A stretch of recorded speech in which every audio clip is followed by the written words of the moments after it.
Today I bring the Logitech Webcam 925. We're gonna take a look at it and see how well it works in the low light, high light. I got actually lights all over here, so it's gonna be a little difficult to explain, but we're gonna try the green screen too also. We're gonna try it without any lights to see how well it works, and we're also gonna try the mic to see how also if it gets a good mic for any kind of web conferencing. Now that a lot of us are working from home, doing Zoom calls, team calls, this is probably the best thing for you. So we're gonna take a look at it first and see what you guys think about it, and you judge it, see if it works for you, if the audio's enough, if the video's enough. So we're gonna see and take a look at it. So let's go ahead and start. First of all, they have instructions, very simple in the box. It's just simple, just get it out. It's nothing fancy, just a plug and play. You could download their application too. They do have some updates application. They go upgrade the firmware too also. You can do that from there. The good thing about this camera is that it has this little lens block, if you guys can see it. And it's right now, if you guys can see, I'm gonna put it a little closer to this camera. That's an awesome feature. I think all cameras should come with something like this. A lot of the Logitech cameras don't have that. They actually have a cap that you have to purchase, or you have to put it in there. And if you lose it, it's pretty much lost. Now, I like this feature a lot because I know that I'm not going to I'm not going to misplace this cap. It's built in here. Now, if you can see, there's a lot of mics here and a lot of speakers. Or it's not speakers, for mic inputs pretty much.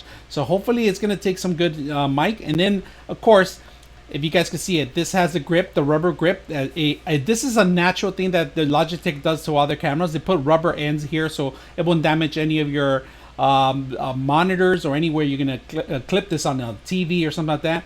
And of course, this is bendable. If you guys can see, this is also bendable too. So it could adjust to different grips that you need, you know.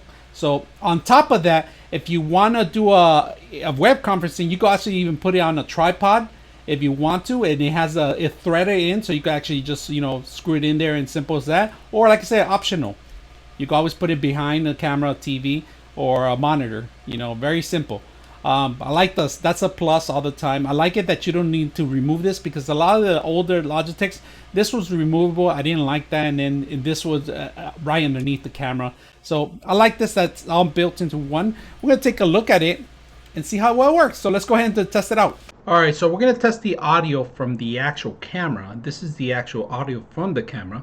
Right now we have a fan overhead, and we're gonna do a noise cancellation test. And the way I do it is I play an audio on my phone of a crowd audio, and then I just kind of put it around me, see how well it works, and if it's even worth like the canceling out certain audio.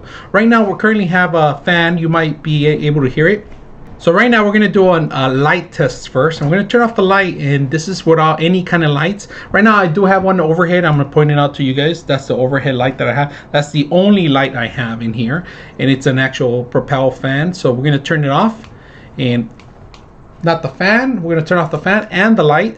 So this is at a minimum light, as much as I can. And then if I turn on the light, that's pretty much what it is. So darkness, this is pretty much dark. I'm using only the light that's coming out of the laptop, which is really dark, and it's pretty heavily some of the stuff you can't even see that well. You can see my teeth, that's about it. But this is a poor light, of course, visibility. So we're gonna turn on the light again, and we're gonna turn on the fan because it's a little cold, a little hot in here. So also let's continue on, and we're gonna do a green screen test, and also see how good quality it is. If you could see some of the letters from far away, also if you could see some of the colors. So we're gonna go ahead and do that. All right, so we're gonna do a test on actual color, and I'm gonna step a little bit back so you guys can see it.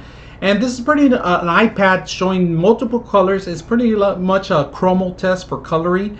And see if you can see the blue in the corner on this side, actually the dark navy blue, and then the red on the corner. So this is pretty much how you're going to see qualify of the colors. Now, if you guys ever go to doctors and you get a doctor's test, I'm going to show you something if it's legible to see some far away. So I'll put some items in here along with my face.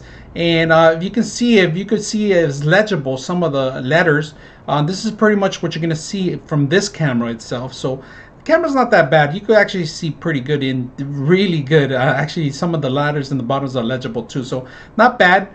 We're going to continue with some testing. We're going to do a green screen test. So if you're going to be streaming on this camera, you can probably use it as a green screen, and you can also maybe block out some of the stuff in the behind. And let's go ahead and do that.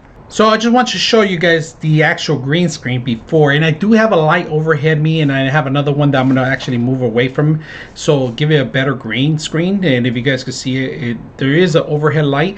I have a green screen right behind me, and I do have a background. We're gonna embed ourselves in the background, see how well it works. So if you're in a Zoom call or you're doing a Teams call and you want to make sure you blend in with the background, you can do something like this. So let's go ahead and do the green screen. So if you guys can see the green screen, I'm gonna put some more light so I can fix it up a little bit better. So when you direct light to yourself, you can actually cut out some better. And if you can see, you can't see too much of a green screen. So let's fix it up a little bit more because you are gonna need some good lighting for this stuff. So let's go ahead and keep cleaning it up and see if we can clean it up some more on the chromo part. Try to fix it as much as we can. We'll try to see without disappearing, and maybe I have to put more light in front of me, and maybe that's the only way to get rid of it. But this is pretty much what I'm gonna be working with, and I don't have too much to work with. Some of the colors are still dissipating. Default, I have to change it back to default most of the times to work it. That's pretty much the green screen, the best I can do. And you can still see some of the border. If you guys can see right here in this border part compared to the picture in the back, you still see that fuzzing. So this camera is not very good for any kind of green screen if you're going to be streaming, and you're going to need a lot of light. And right now I have a very powerful light, just to let you know. If I move it away, this is pretty much what you're going to see at home. You kind of disappear from here, so you're gonna have to go back and change some of the features. So for green screen, this camera is not very good. Even though it's an HD 1080 HD, it still doesn't qualify as a good camera, even if you change the brightness on it. Not very good for green screen. So that's another thing that you want to check it out. So that's another test that we're doing, and I hope you guys enjoy it. So let's continue on. So overall, the green screen is a fail for me. I mean, you do need a lot of lighting, and for minimum light, for some of the streamers, they use a higher end camera, and I would suggest a Brio. The Logitech Brio is a really good brand, and even it doesn't need a lot of qualified light, so it can work very well. But this camera requires a lot of lighting. Now this is a good camera for your Zoom calls, your team calls, everything else, but if you're going to be streaming, it's not a very good camera for that. The upgrade is a little difficult to upgrade the firmware. Even if you download the application, you might have to run into a couple issues. I mean, if there's firmware upgrade, I don't know. The best thing out of it is pretty much the shutter. So let me show you guys the shutter. Pretty much blanks out the whole picture and everything, and then it zooms in. And this one automatically kind of adjusts to my eyes. So if I move left or right, you can see it kind of blurs out a little bit.